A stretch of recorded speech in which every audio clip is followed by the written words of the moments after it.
automatic majority against Israel at UN will turn in 2032.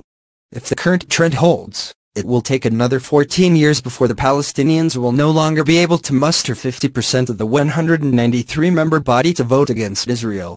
Israel is gaining significant ground among the countries of Central America, the Caribbean, Africa and Asia, but losing badly in Europe. That is according to a breakdown of how countries in the UN voted regarding Jerusalem on Thursday, compared to how they voted in 2012 on whether to admit Palestine as a non-member observer state. Prime Minister Benjamin Netanyahu, who has made the making of diplomatic inroads into Africa, Latin America and Asia the hallmark of his foreign policy, said on CNN over the weekend that it may take about 10 years before the absurd automatic majority against Israel may change. If the current trend holds, it will take another 14 years before the Palestinians will no longer be able to muster 50% of the 193-member body to vote against Israel.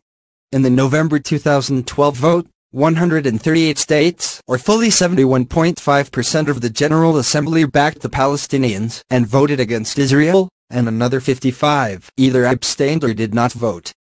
By comparison, on Thursday 128 countries, or 66.3% of the General Assembly, voted against Israel, a net gain this time of just over 5%.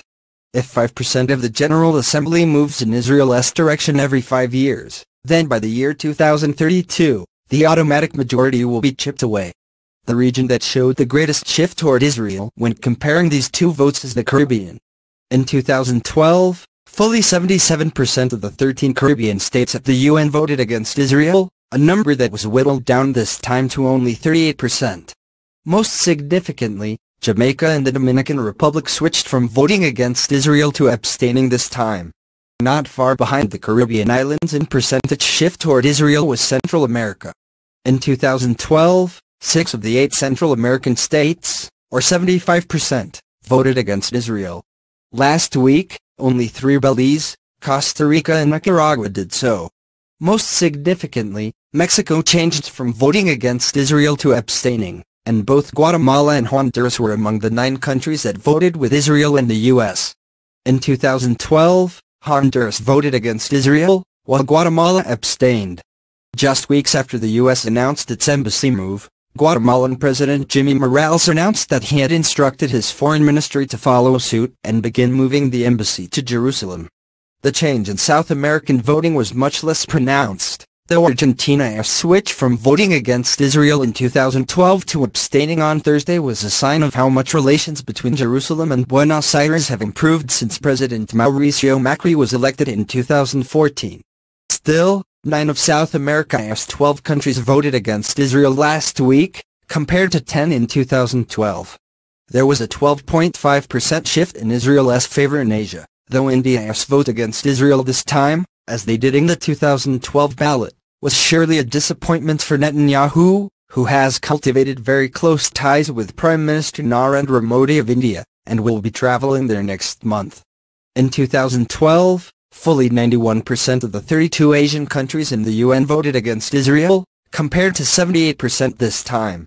Among the countries that did not vote against Israel on the Jerusalem issue, but did so in 2012, were Bhutan, Georgia, the Philippines, Turkmenistan, Timor-Leste and Myanmar. A similar improvement was recorded in Africa, where Netanyahu has traveled 3 times in the last 18 months, and where he is trying to make significant inroads based on the interest there for Israeli expertise in water management, agriculture, technology and security. These efforts have paid off to a certain degree, but perhaps not as much as could have been expected. There was an 11% tilt toward Israel this time, with 68.5% of the 54 African countries voting against Israel, as opposed to some 79.5% in 2012. The 10 African countries that changed their votes in Israel's favor were Kenya, Zambia, Uganda, the Democratic Republic of Congo, Sierra Leone, Sao Tome and Principe, Lesotho, Benin, South Sudan and the Central African Republic. One African country, Togo, actually voted for Israel. 4 African countries, however, moved in the other direction from not supporting the anti-Israel measure in 2012, to doing so this time: Madagascar, Cape Verde, Côte d'Ivoire and Liberia. Liberia was a disappointment, inasmuch as Netanyahu traveled there earlier this year. Ethiopia was also a disappointment from Jerusalem's perspective, since it voted against Israel both in 2012 and 2017. Israel and Ethiopia enjoy strong ties, with the prime ministers of both countries having exchanged visits over the last 18 months.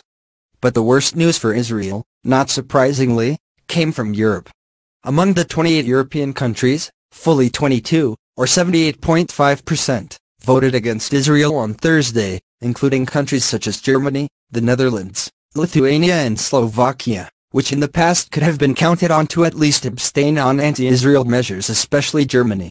In 2012, only 50% of the 28 EU countries supported the Palestinian statehood move. The European countries that shifted from abstaining to voting against Israel were Bulgaria, Estonia, Germany, Lithuania, the Netherlands, Slovakia, Slovenia and the United Kingdom. 6 EU countries abstained: Croatia, the Czech Republic, which voted with Israel in 2012, Hungary, Latvia, Poland and Romania. Not a single additional EU country voted for Israel this time. And it should be noted that Netanyahu met with all 28 EU foreign ministers in Brussels about a week before the vote.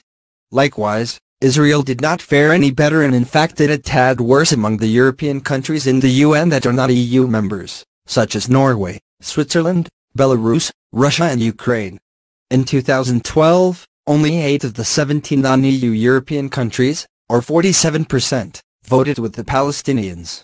This time, that number rose to 13, or 76%. Among the countries that moved to vote against Israel were Albania, the Republic of Macedonia and Montenegro,